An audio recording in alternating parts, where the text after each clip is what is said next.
Hello everyone, मैं अनीता जोशी जीत IAS के YouTube channel में एक बार फिर आपका स्वागत करती हूं। इससे लास्ट वीडियो में हम बात कर रहे थे उत्तराखंड की जाति एवं जनजाति यानी शेड्यूल कास्ट और शेड्यूल ट्राइब्स के बारे में हमारा डिस्कशन चल रहा था। उसमें हमारे दो टॉपिक कवर हुए थे। जो हमारी शेड्यूल ट्राइब्स है उसमें हमने कवर किया था, एक जौनसारी ट्राइब्स और दूसरा हमने किया था उसमें थारू ट्राइब्स। तो आज हमें जो तीन पेंडिंग हैं उनको कवर करना है। उसमें आपकी एक तो भोटिया जनजाति है, दूसरा इसमें बोक्सा जनजाति और तीसरा राजी। तो स्टार्ट करते हैं आज का टॉपिक भोटिया जनजाति से, ठीक है। तो जो ये भोटिया जनजाति है ये बेसिकली अगर हम उत्तराखंड में रहने की इनकी बात करें तो ये है पिथौरागढ़ वाले रीजन में। पिथौरागढ़ के बाद आप आगे आएंगे बागेश्वर, बागेश्वर के बाद चमोली और उत्तरकाशी में इनका क्या है, मेनली ये रहते हैं, ठीक है। अब पिथौरागढ़ की अगर हम बात करें ये भोटिया जनजाति की, तो पिथौरागढ़ वाले एरिया में इनका विस्तार क्या है, ज़्यादा है। और उत्तराखंड में थर्ड नंबर की शेड्यूल ट्राइब्स है, यानी पहले नंबर पर अगर हम बात करें उत्तराखंड में तो पहले नंबर पर कौन सी है, हमारी थारू जनजाति है। सेकंड नंबर पर हमारी कौन सी आती है, जौनसारी आती है। और थर्ड नंबर पर हमारी आती है भोटिया जनजाति। अब इनकी वेशभूषा देखते हैं हम। देखिए यहाँ पर एक पिक्चर दिया हुआ है। वेशभूषा अगर हम देखेंगे तो इनका फेस जो होता है गोल चौड़ा, और साथ में इनकी आंखें जो हैं छोटी हैं, नाक इनकी पिचकी हुई होती है, और इनके जो हेयर होते हैं वो एज कंपैरिजन टू और हम लोगों के कंपैरिजन में थोड़ा कम होते हैं और बहुत ज़्यादा सिल्की होते हैं, ठीक है। और जो अभी जो वर्तमान परिवेश है उसमें हम देखते हैं कि जो इनकी जो वेशभूषा यानी जो कपड़े हैं, इनका पहनावा है, हमारी तरह ये ड्रेसअप होते हैं। लेकिन अगर थोड़ा एक पीढ़ी पीछे चले जाएं तो आप देखेंगे कि यहाँ की जो महिलाएं हैं इनकी वेशभूषा ये एक कंबल की तरह एक पूरा सॉल टाइप का होता है उसे पहनती हैं, ठीक है।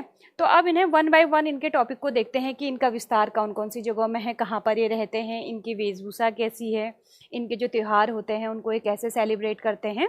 ये सब हम आज के इस वीडियो में कवर करेंगे, ठीक है। तो स्टार्ट करते हैं आज का वीडियो।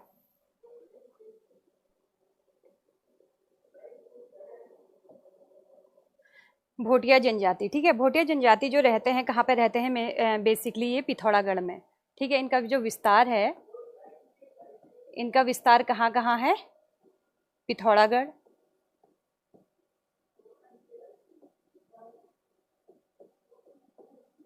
पिथौरागढ़ में ये रहते हैं, बागेश्वर, बागेश्वर, चमोली, ठीक है, और साथ में उत्तरकाशी, उत्तरकाशी। और ये जो भोटिया प्रजाति है पिथौरागढ़ के धारचूला वाली जगहों में ये बहुतायत में हमको देखने को मिलते हैं, ठीक है। अब हम सेकंड पॉइंट इसका लेते हैं कि यह जो है उत्तराखंड की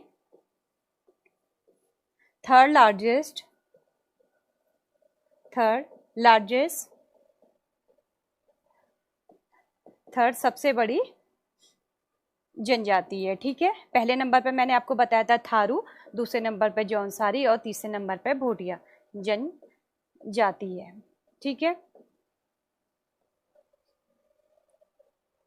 इसके बाद अब देखिए इसको किसको अपना वंशज मानते हैं।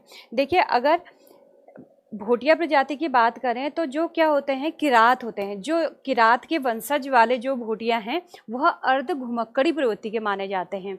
और यह मुख्यतः अपने को किसके, खस जो राजपूत हैं, खस राजपूत के वंशज ये खुद को मानते हैं। तो ठीक है, एक तो क्या हो गए जो आपके किरात हैं, ठीक है। जो किरात वाले होंगे वो कैसे होंगे, अर्ध घुमक्कड़ी होंगे। और ये स्वयं को क्या मानते हैं, दूसरा सेकंड क्या मानते हैं, ये खस राजपूत ये स्वयं को मानते हैं, ठीक है। खस राजपूत ये सबको मानते हैं। उसके बाद अब देखिए जो अलग अलग पेश है, जैसे चमोली है, पिथौरागढ़ है, उत्तरकाशी है, अलग अलग जगहों में ये भोटिया जो प्रजाति है इनको अलग अलग नाम से जाना जाता है। हम देख लेते हैं कि कहाँ पर इसको क्या मानते हैं। अगर हम बात करें चमोली डिस्ट्रिक्ट की, ठीक है, चमोली डिस्ट्रिक्ट में भोटिया लोगों को मोरच्छा तथा तोलच्छा नाम से जाना जाता है। नाम थोड़ा उटपटांग है लेकिन याद तो करना पड़ेगा। एक किस नाम से, मोरच्छा नाम से जानते हैं, और दूसरा तोलच्छा, ठीक है। इनको भी हम लिख लेते हैं।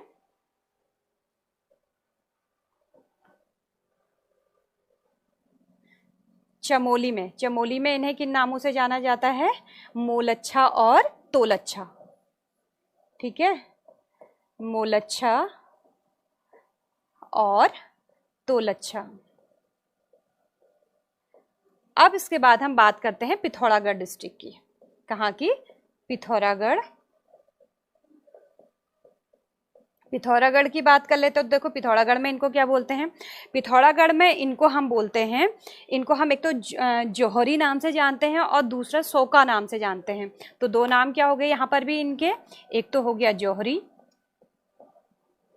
और दूसरा नाम हो गया इनका सोका। ठीक है, अब इसके बाद थोड़ा और आगे बढ़ें तो जो आपका कौन सा रीजन है? नेपाल वाला। ठीक है, तिब्बत नेपाल में इनको भोटिया के नाम से जानते हैं। तिब्बत नेपाल में किस नाम से इनको जाना जाता है? भोटिया नाम से जाना जाता है, भोटिया नाम से। ठीक है, और उसके बाद जो कश्मीर और लद्दाख वाला इलाका है, कश्मीर लद्दाख वाला जो आपका एरिया है, इसमें इनको भोटा नाम से जाना जाता है। किस नाम से जाना जाता है? भोटा नाम से।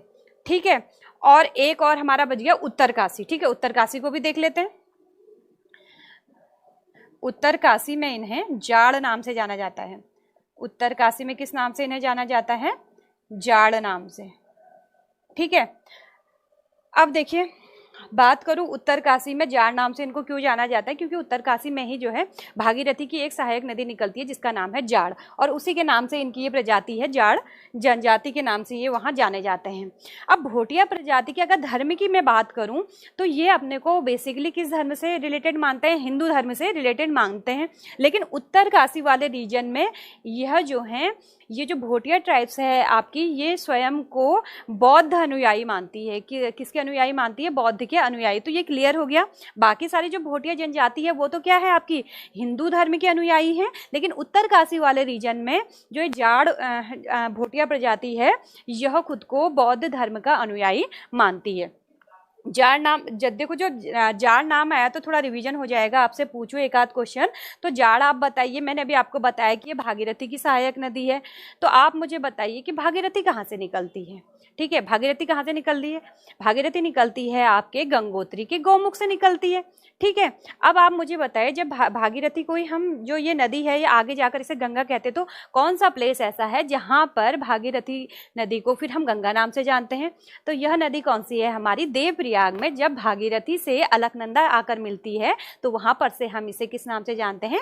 गंगा नाम से। तो यह हमारा रिवर सिस्टम का थोड़ा सा पार्ट हो गया और आपका रिविजन भी हो गया। ठीक है, अब हम इसी टॉपिक को कंटिन्यू करते हैं। तो क्लियर हो गया इतना। चमोली में मोलछा और तोलछा नाम से जानते हैं, पिथौरागढ़ में इसे जौहरी और सोका नाम से जानते हैं, और तिब्बत नेपाल में, ठीक है, तिब्बत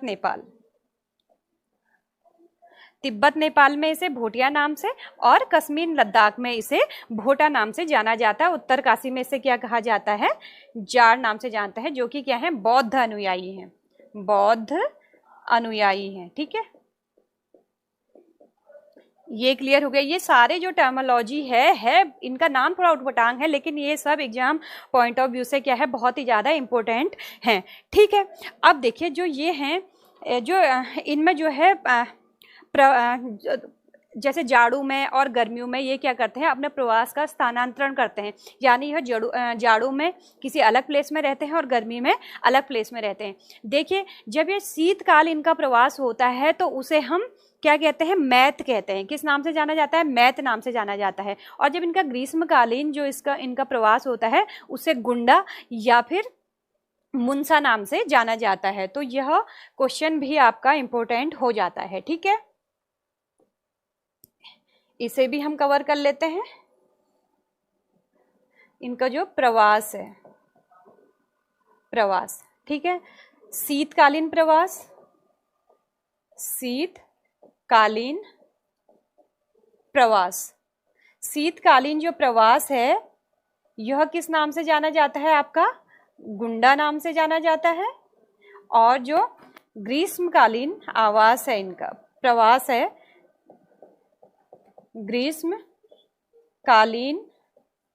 प्रवास, यह किस नाम से जाना जाता है?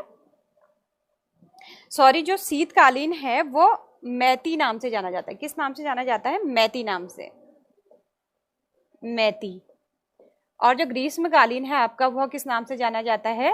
गुंडा या फिर मुंसा नाम से। ठीक है, दोनों नाम जो हैं इसके, जो आपके ग्रीष्मकालीन जो आपका इनका प्रवास होता है उसके हैं। ठीक है, अब इसके बाद हम बात करें, पितृ सत्तात्मक होता है। पितृ सत्तात्मक मीन्स यहाँ पर जो है मेल को ज़्यादा इंपॉर्टेंस दी जाती है, लेकिन ऐसा भी नहीं कहा जा सकता। लेकिन क्योंकि भोटिया प्रजाति में आप देखेंगे कि भोटिया प्रजाति में पितृ सत्तात्मक समाज तो है, मुखिया घर का कौन है?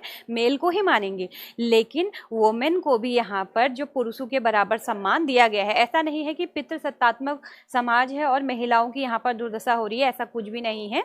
पितृ सत्तात्मक समाज होने के बाद भी यहाँ पर महिलाओं को बराबर का स्थान दिया गया है। ठीक है, जो इनका समाज है। ठीक है, तो इनके समाज को देख लेते हैं।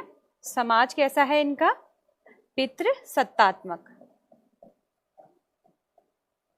पितृ सत्तात्मक, सत्तात्मक समाज, समाज है। और जैसे मैंने आपको बताया, जैसे उत्तरकाशी है, पिथौरागढ़, या अलग अलग प्लेस में इनको अलग अलग नाम से जाना जाता है। ऐसे अगर इनके कुछ और नाम की बात करें, अन्य नामों की अगर इनकी बात करें, तो इनके अन्य नाम कौन कौन से वो मैं आपको बता देती हूँ। अन्य नाम जो अगर भोटिया प्रजाति को किसी अन्य नाम से जाना जाता है तो कौन कौन से नाम है, इनके बारे में भी डिस्कस कर लेते हैं। ये व्यासी नाम से इनको जाना जाता है। ठीक है, चौदासी नाम से भी इनको जाना जाता है, चौदासी। और साथ में छापड़ा नाम से इनको जाना जाता है, छापड़ा। और जेठिया नाम से भी इनको जाना जाता है। ठीक है, तो इसमें कंफ्यूज नहीं होना, अगर भोटिया की जगह ये नाम आएंगे तो आपको कंफ्यूज नहीं होना है। और इनकी जो, इनको बेसिकली क्या कहते हैं? तिब्बती मंगोलियन के नाम से भी इन्हें जाना जाता है। किस नाम से? तिब्बती मंगोलियन के नाम से है, तिब्बती मंगोलियन भी इन्हें कहा जाता है, मंगोलियन। ठीक है, और वेशभूषा तो मेरे हिसाब से बताने की जरूरत नहीं है, ये आप खुद ही कर लेंगे। इनकी आंखें छोटी होती हैं, फेस चौड़ा होता है, गोल होता है, और आंखें छोटी हैं, नोच चपटी होती है इनकी, बाल कम होते हैं। तो ये सब लिखाने की मेरे हिसाब से कोई ज़रूरत नहीं है, इसे तो आप कर भी लेंगे और ना ही ये एग्जाम में आपका आएगा। ठीक है, आगे देखते हैं इनके बारे में। अब देखिए, ये जो इनकी लैंग्वेज होती है, भोटिया जो लैंग्वेज होती है, आपने देखा होगा, जैसे हम लोग क्या करते हैं, हम जैसे कुमाऊनी हैं या गढ़वाली हैं, उत्तराखंड के लोग की नॉर्मल टेंडेंसी मैं आपको बताऊं, हम चाहे कुमाऊनी हैं या गढ़वाली हैं, जब हम अपने घर से बाहर निकलते हैं, अगर हमें अपना कोई लोकल का या अपने जान पहचान का मिल जाएगा तो हम उसे अपनी स्थानीय लैंग्वेज में कभी बात नहीं करते। हम या हिंदी में बोलेंगे, ज़्यादा ही एटीट्यूड दिखाना है तो इंग्लिश में बोलना स्टार्ट कर देते हैं। लेकिन इनकी खास बात मैं आपको बताऊँ, भोटिया जनजाति के लोग ऐसे हैं, ये अपनी लैंग्वेज, चाहे ये कहीं चले जाए, अगर इनका कोई रिलेटिव इनको मिल जाए या इनके पहचान का, इनके एरिया का कोई मिल जाए, तो ये अपनी जो लैंग्वेज है उसी में ही बात करते हैं। ठीक है, अब लैंग्वेज की बात करते हैं। जो भोटिया जनजाति है, यह 6 बर्मी लैंग्वेज इनकी यह क्या करता है? यूज करता है। ठीक है, तो भाषा क्या है इनकी? वैसे तो हम बोल देते हैं ना कि भाषा जो है इनकी कौन सी भाषा है? भोटिया भाषा है। ठीक है, तो बर्मी की 6 भाषाओं का यह इस्तेमाल करते हैं। वर्मी 6 भाषाओं का उपयोग, 6 भाषाओं का उपयोग ये लोग करते हैं। इतना क्लियर हो गया? ठीक है, अब इनके जो वाद्य यंत्र है, इनका वाद्य यंत्र जो है हुड़का है, मीन्स हुड़का फेमस है वाद्य यंत्र के रूप में। ठीक है, तो वाद्य यंत्र भी देख लेते हैं। पूछा जा सकता है कि जो भोटिया लोग हैं उनका प्रमुख वाद्य यंत्र कौन सा है, तो इनका प्रमुख वाद्य यंत्र जो है वो है हुड़का, वाद्य यंत्र।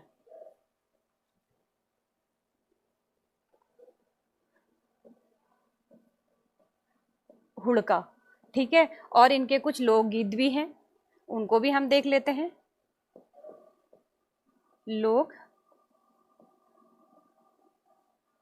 गीत। ठीक है, लोकगीत की आप बात करेंगे तो इनके लोकगीत कौन से हैं? तुबेजा, नाम थोड़ा अजीब से हैं, तुबेजा, बाजू, बाजू, और उसके बाद तिमेरी, ये इनके क्या हैं? प्रमुख लोकगीत हैं। ठीक है, और जब इनके वहाँ शादी विवाह होता है, विवाह समारोह में ये पौड़ा नृत्य करते हैं, डांस जो है इनका, विवाह समारोह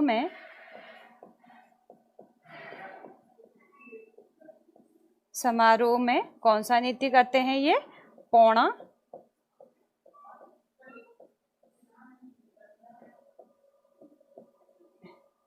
नृत्य करते हैं। ठीक है, ये हो गया। अब आगे देखते हैं। समाज मैंने आपको बताया था पितृ सत्तात्मक होता है। और देखिए, जैसे उत्तराखंड की प्रमुख जो धार्मिक यात्रा है उसमें किसका नाम आता है? राजजात यात्रा का आता है, और जो कि कितने वर्ष में ये सेलिब्रेट की जाती है? 12 सालों में सेलिब्रेट की जाती है। इसका जो जो आपकी राजजात यात्रा होती है 12 साल में होती है। ठीक वैसे ही जो भोटिया प्रजाति है, इसमें भी एक यह महोत्सव सेलिब्रेट करते हैं जिसका नाम है कंडारी। ठीक है, कंडारी महोत्सव। कौन सा महोत्सव है? कंडारी महोत्सव।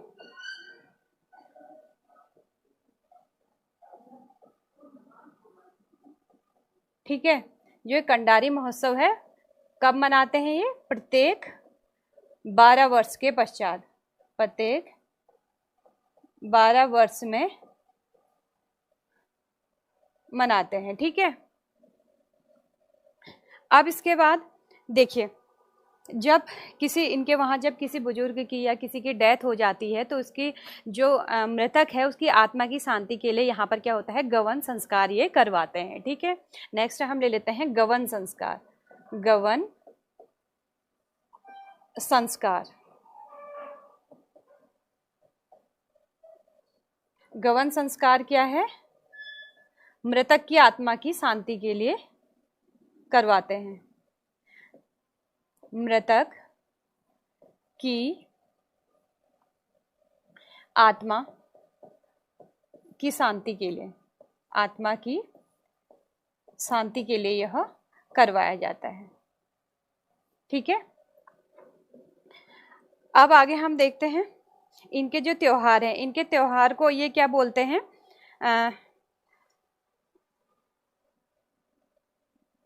जो इनके त्योहार होते हैं हमारी तरह, ये दीपावली, होली, सारे फेस्टिवल क्या करते हैं? सेलिब्रेट करते हैं। तो इसको लिखने की कोई ज़रूरत नहीं है, कोई भी खास नहीं है। इसमें जो व्यापार होता है, व्यापार, यह जो जाति है, यह जाति पहले से ही जो है व्यापार के लिए क्या है? फेमस मानी जाती है। अब व्यापार की अगर हम बात करें तो पहले जो है व्यापार होता है तिब्बत से होता था। अब जब क्या हुआ, चीन के साथ भारत के संबंध अच्छे नहीं रह गए हैं, तो इस टाइम पर जो है ये व्यापार क्या हो गया है? बंद ही हो गया है लगभग। तो उस टाइम पर जब ये व्यापार करते थे तो उसमें जो मीडिएटर होता था, ठीक है, तो मीडिएटर होता था, इसे मिडर नाम से जानते थे। ठीक है, और व्यापार की जो पद्धति है, व्यापार की जो पद्धति है, भोटिया लोगों के व्यापार की पद्धति को हम गम्या नाम से जानते थे। किस नाम से जानते थे? गम्या। ठीक है, तो आपसे क्वेश्चन पूछा जा सकता है कि जो भोटिया लोग हैं उनके व्यापार की पद्धति को किस नाम से जाना जाता है? गम्या नाम से जाना जाता है। ठीक है, तो यह हो गया आपका भोटिया ट्राइब्स। ठीक है, यह जो टॉपिक है बहुत ही इंटरेस्टिंग है, क्योंकि एक तो हमें दूसरा कल्चर है उसको जानने का मौका मिल रहा है, उसमें कैसी कैसी टर्मिनोलॉजी होती है हमें पता चल रहा है। अगर बाय चांस हमें कभी इनके साथ रहने का मौका मिले तो हम इनके वर्ल्ड को उस समय समझ जाएंगे। और इंटरेस्टिंग टॉपिक भी है, अपने कल्चर के बारे में तो पता होता ही है, उसके साथ अगर हमें किसी दूसरे कल्चर के बारे में भी पता हो तो यह बहुत अच्छी बात है। ठीक है, अब दूसरी जो आपकी 3 जनजातियाँ हमारी हो गई हैं, चौथी है बोक्सा जनजाति। ठीक है, फोर्थ है आपकी बोक्सा, इसको बाक्सा भी बोलते हैं कहीं पर, बोक्सा जनजाति।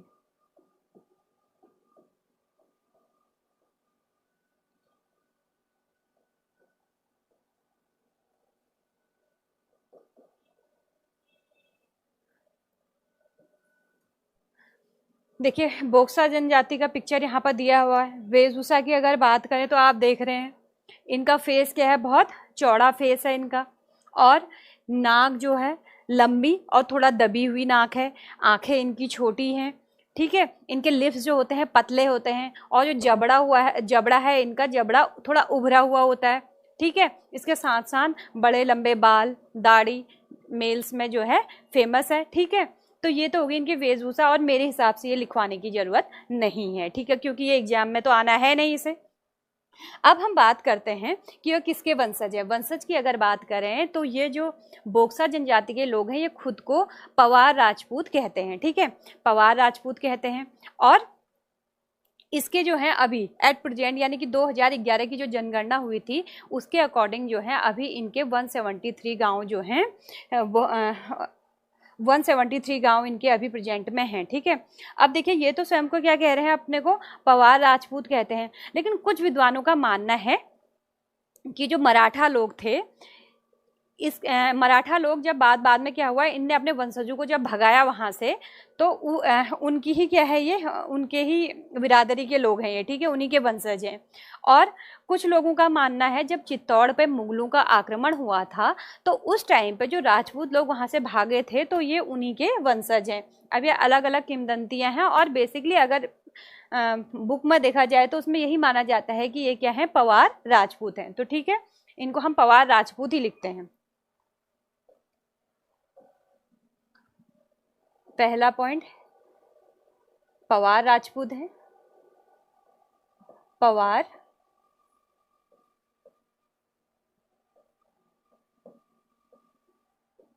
राजपूत, ठीक है। और अभी वर्तमान में, अभी तो जो जनगणना होगी उसके हिसाब से अलग इनकी क्या आएंगे, आंकड़े आएंगे, अलग वो आएगा, लेकिन अभी हम जो आधार है इसको 2011 का मान के चल रहे हैं। तो वर्तमान में इस जाति के गांवों की संख्या, ठीक है,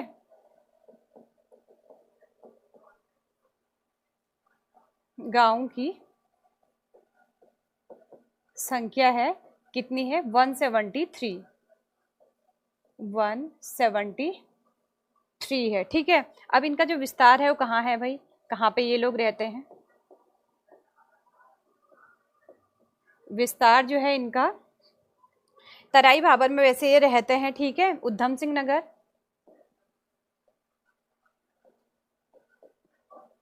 उधम सिंह नगर, नैनीताल,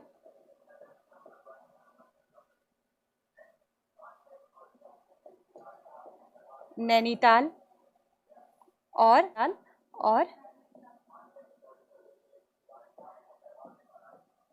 देहरादून, ठीक है।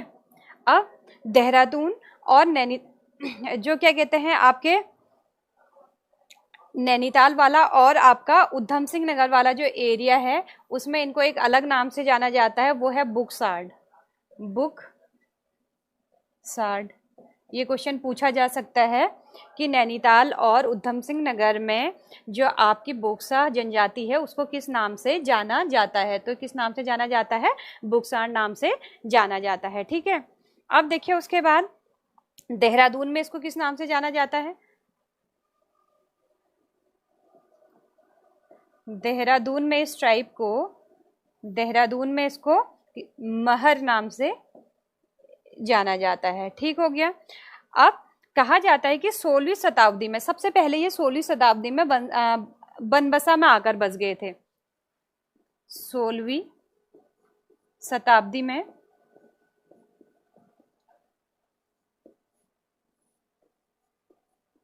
सर्वप्रथम 16वीं शताब्दी में ये कहाँ आके बसे थे, बनबसा में।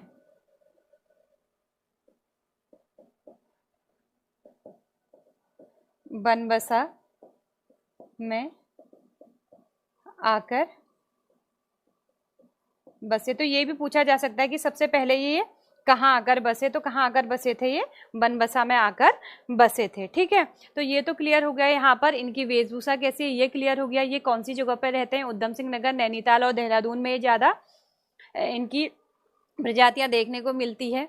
उधम सिंह नगर और नैनीताल में इन्हें बुकसांड के नाम से जाना जाता है। देहरादून में इन्हें महर कहते हैं और 16वीं शताब्दी में ये बनबसा में आकर बसे। ठीक है, ये तो इनका क्या हो गया, एक बेसिक इंट्रो हो गया। ठीक है, इनका जो प्रमुख त्योहार है वो भी देख लेते हैं।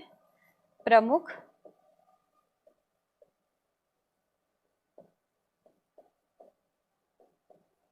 त्योहार जो इनका है वो क्या है, चैती है।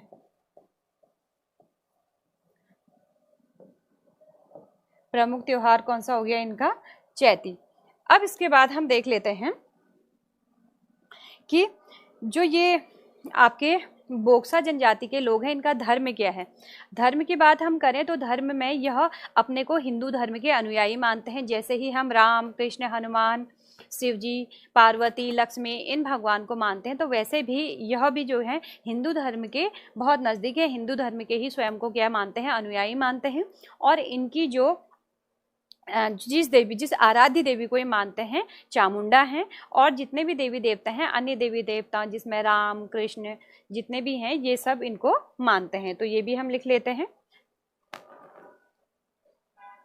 आराध्य देवी। ठीक है, इनकी जो आराध्य देवी है, आराध्य देवी चामुंडा है। ठीक है, अन्य राम, कृष्ण, लक्ष्मी, पार्वती, यानी जो हम धर्म हिंदू धर्म में मानते हैं वही सब ये भी मानते हैं। ठीक है, आदि लिख देते हैं, सारे लिखने की जरूरत नहीं है। और धर्म में हम कह सकते हैं कि ये हिंदू धर्म के क्या हैं, अनुयायी हैं। ठीक, उसके बाद अब इनके संस्कार देखें, या ये क्या मानते हैं कि गोत्र को ही बहुत मानते हैं। कहा जाता है कि बोक्सा जो जनजाति है इसमें 5 टाइप के गोत्र या उपगोत्र हम कह सकते हैं 5 टाइप के होते हैं। ठीक है, और इनका मानना है कि 2 सेम गोत्र में शादी नहीं हो सकती है। जैसे कि हिंदू धर्म में हम कहते हैं अगर लड़का और लड़की सेम गोत्र के होते हैं तो उनका विवाह नहीं हो सकता है। तो सेम यहाँ पर भी है, इनका विवाह संस्कार में ये कहते हैं कि सेम गोत्र में शादी नहीं हो सकती है। ठीक है,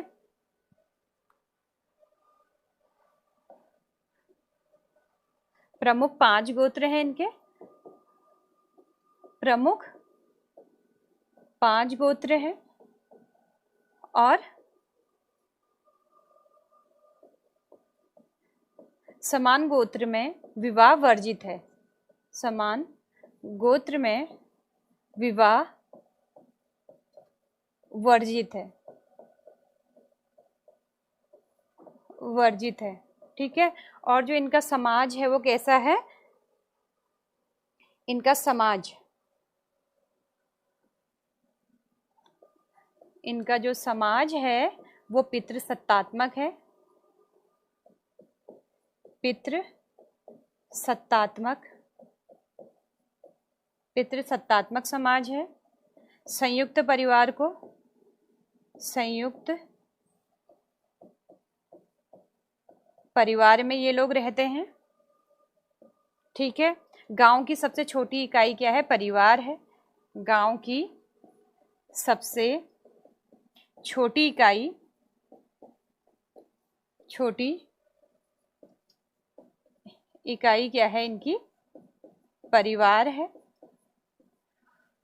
और इसमें भी सबसे इम्पोर्टेंट चीज मैं आपको बताऊं, जो इनकी पंचायत है इसे विरादरी पंचायत के नाम से जाना जाता है। किस नाम से जाना जाता है, विरादरी, विरादरी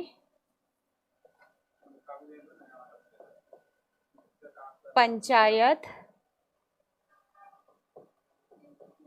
नामक संस्था है, जिसमें कि ग्राम के छोटे मोटे जो डिसीजन होते हैं वो लिए जाते हैं। ठीक है, और जो इनका आर्थिक है, आर्थिक रूप से अगर हम बात करें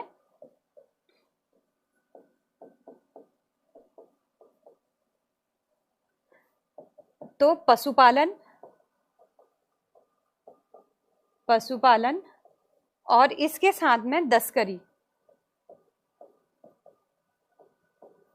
द्वारा इनका क्या होता है, जीवन यापन होता है। तो यह है हमारा जो नेक्स्ट जो आपका शेड्यूल ट्राइब्स है वो क्या है, बोक्सा, जो कि हमने यहाँ पर कंप्लीट कर लिया और इसके मेन फैक्ट जो है हमने लिख लिए हैं। ठीक है, अब इसके बाद हम अपनी नेक्स्ट जनजाति यानी शेड्यूल ट्राइब्स देखेंगे, जो है राजी जनजाति। क्या है, राजी जनजाति। ठीक है,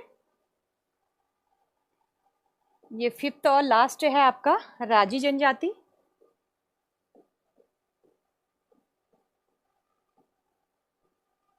राजी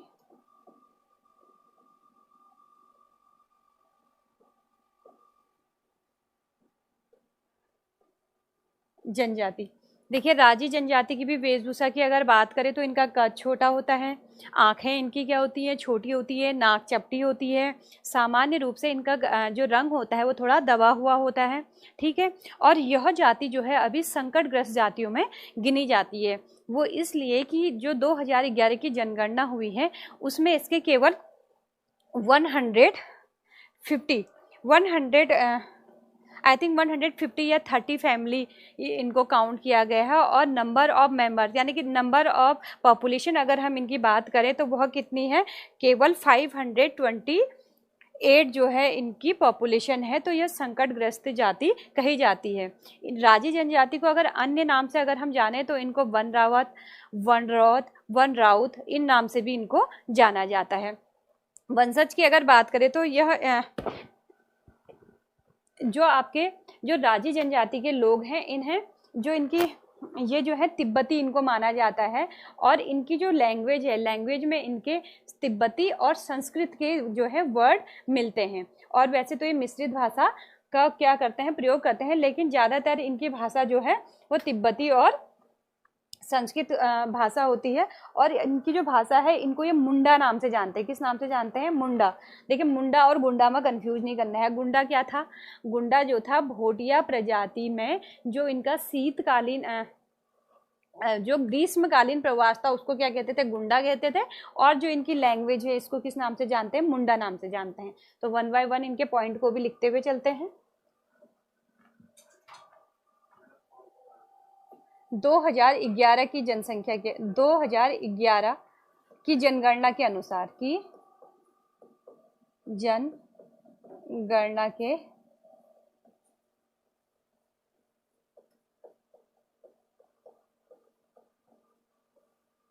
अनुसार इनकी जो अभी संख्या है वो इनके कितने परिवार पाए गए हैं, परिवारों की संख्या कितनी है, 130 है। और लोग कितने हैं ये, 528। ठीक है, अब इनका विस्तार कहाँ है, कहाँ कहाँ ये लोग रहते हैं। विस्तार है इनका पिथौरागढ़, पिथौरागढ़ में ये रहते हैं। नैनीताल और पिथौरागढ़, उधम सिंह नगर और नैनीताल में भी बहुत कम ये देखने को मिलते हैं, लेकिन कुछ कुछ लोग यहाँ पर रहते हैं। ठीक है, नैनीताल में, नैनीताल और उधम सिंह नगर में ना के बराबर। पिथौरागढ़ की अगर हम बात करें तो पिथौरागढ़ में ये धारचूला, डीडी हाट, कनाली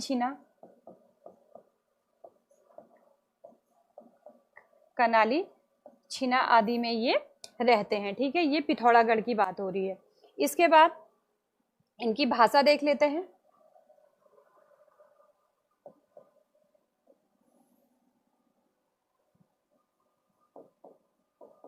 भाषा में तिब्बती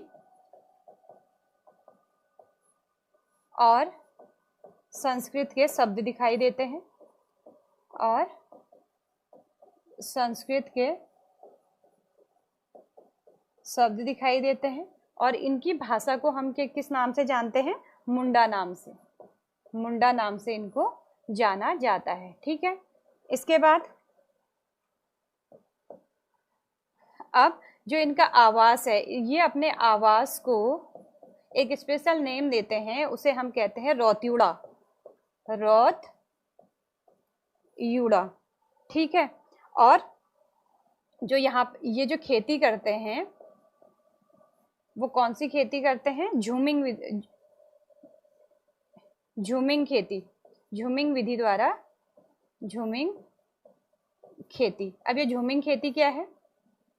जिसने मेरे पहले वीडियो देखे होंगे उनको पता होगा कि झूमिंग खेती किसे कहते हैं। ठीक है, झूमिंग खेती किसे कहते हैं? देखो, जहाँ पर ये लोग गए जंगल में, जिस जगह पर ये गए वहाँ पर इन्होंने अगर झाड़ियाँ हैं या हल्के फुल्के पेड़ हैं तो उनकी कटान की, उसके बाद उसकी जुताई की, खेत को खोदा और वहाँ पर खेती करने लग गए।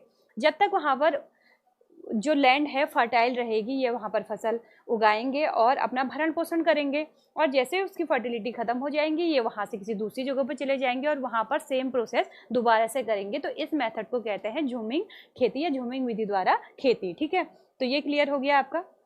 आवास को क्या कहते हैं? रौतिउड़ा कहते हैं ये। अब उसके बाद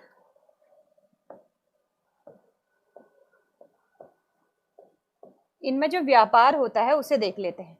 ठीक है, व्यापार, जो राजी जाति के लोग हैं इनमें व्यापार को अगर हम देखें तो इनमें जो व्यापार होता है वो किस विधि द्वारा होता था? अब तो नहीं होता, लेकिन पहले होता था। कौन सी विधि द्वारा? व्यापार मूक व्यापार विधि।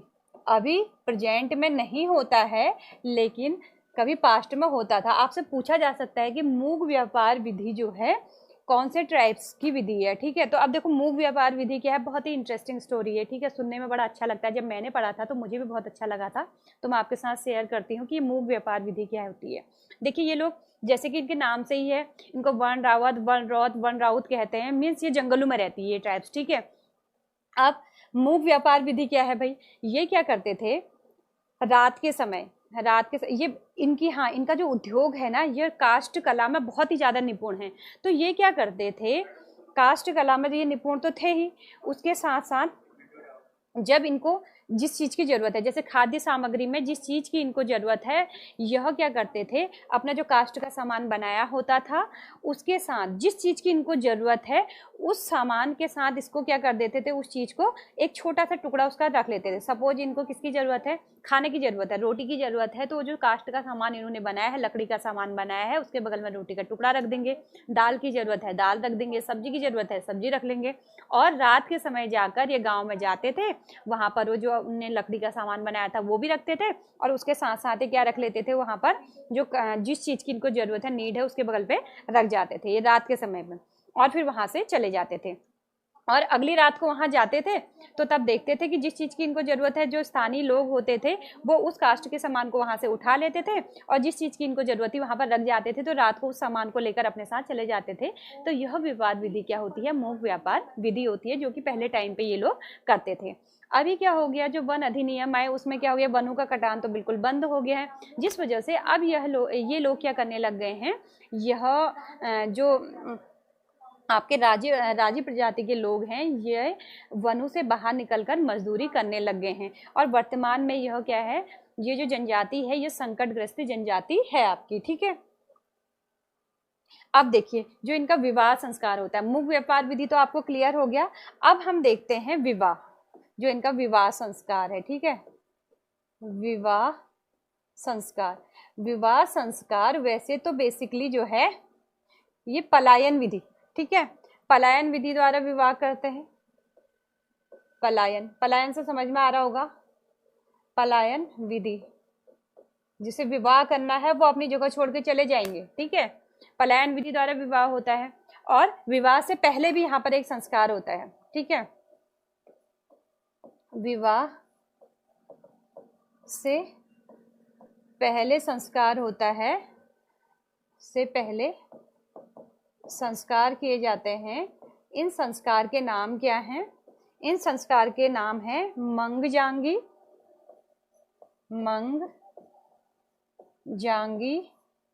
और सेकंड है आपका पीठा संस्कार, पीठा संस्कार। क्लियर है? विवाह जो होता है पलायन विधि मेन इसमें होती है, और विवाह से पहले दो संस्कार होते हैं, तो मंगजांगी संस्कार और दूसरा पीठा संस्कार। ठीक है, अब देखिए इनके जो धर्म है, यह भी स्वयं को किसका अनुयायी मानते हैं? हिंदू धर्म के अनुयायी मानते हैं। इनके जो आराध्य हैं, आराध्य देव, आराध्य यानी जिनको ये मानते हैं, तो कौन कौन है? बागनाथ, बागनाथ को ये मानते हैं। गणनाथ को ये मानते हैं, गणनाथ। मलय, मलय के साथ साथ मलयनाथ,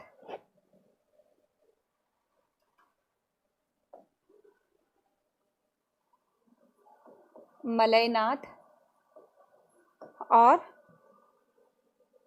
सैम, और उसके बाद छुरमुल,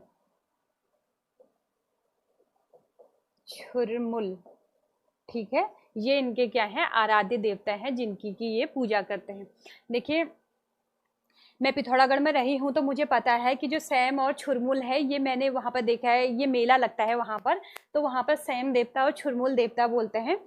बड़ा इंटरेस्टिंग वो मेला होता है। इसमें जो ये देवता बनाते हैं, क्या करते हैं, कपड़े का बना हुआ एक बड़ा सा मीन्स एक जानवर का बड़ा सा कपड़े का बना हुआ क्या होता है, एक स्ट्रक्चर टाइप का होता है, और उसके अंदर जो है गांव के छोटे बच्चे या लड़के जो उसमें पार्टिसिपेट करना चाहते हैं, तो उस कपड़े के अंदर क्या हो जाते हैं, फिट हो जाते हैं, और वो ऐसा लगता है कि जाने कितना बड़ा जानवर होगा। तो ठीक है, वो जो है इस मेले का क्या है, आकर्षण है। ठीक, ये तो हो गए इनके आराध्य देव। अब यहाँ बात करते हैं त्योहारों की। किसकी बात करते हैं? त्योहारों की। त्योहार की अगर बात करें तो ये दो त्योहार मुख्य रूप से मनाते हैं। एक तो मकर संक्रांति, पहला क्या है? मकर संक्रांति, और दूसरा है कर्क संक्रांति। ठीक है, लेकिन मकर संक्रांति और कर्क संक्रांति तो कौन बोलता है? हम बोलते हैं। तो ये क्या बोलते हैं भाई इन त्योहारों को?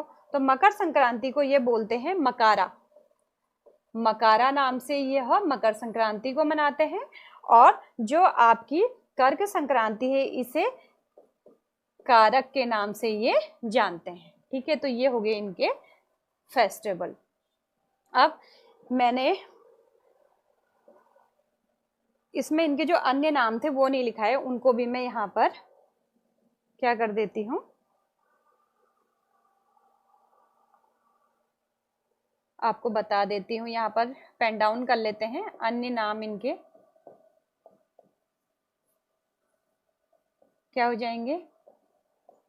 वन रावत के नाम से, वण रौत के नाम से, और वण राउत नाम से इनको जानते हैं। तो यहाँ पर हमारा कंप्लीट हो गया आपका टॉपिक। राजी जो ट्राइब्स है वो भी हमारी कंप्लीट होगी। तो इसके साथ ही जो उत्तराखंड में स्थित जितनी भी जाति जनजाति, ये हमने 2011 की जनगणना के अकॉर्डिंग क्या है, कंप्लीट कर ली है। ट्राइब्स में, शेड्यूल ट्राइब्स में हमने कौन कौन सी पढ़ ली? जौनसारी पढ़ ली, थारू पढ़ ली, भोटिया, उसके बाद बोक्सा और राजी। इसके साथ ही हमारा ये आज का टॉपिक कंप्लीट हुआ है। आशा है आपको पसंद आया होगा और समझ में भी आ गया होगा। एक नए टॉपिक के साथ आपके साथ फिर मिलते हैं, तब तक के लिए धन्यवाद।